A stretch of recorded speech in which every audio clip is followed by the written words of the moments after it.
Now, we've been talking about this, right? This Russian military force that's assembled on the Ukrainian border.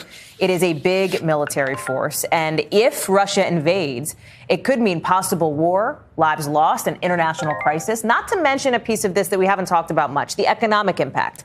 It could even affect how much you pay for gas here at home. Why? It's not a super simple answer, so here's the breakdown.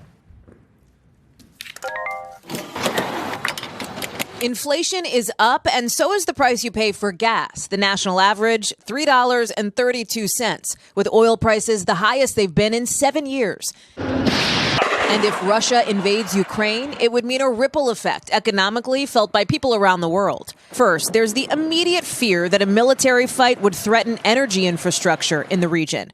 Remember, Russia is the second biggest oil producer on Earth behind the United States, and a lot of the natural gas it exports flows to Europe through Ukraine.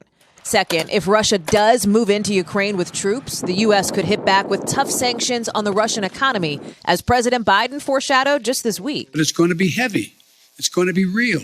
It's going to be consequential. That, in turn, could trigger Russian President Vladimir Putin to hit back by cutting off supplies of natural gas to Europe and cutting back on how much oil it exports. Europe relies on Russia for about 35% of its natural gas. So if they're strapped on that, they may turn to oil, and more demand with less supply could spike oil prices everywhere.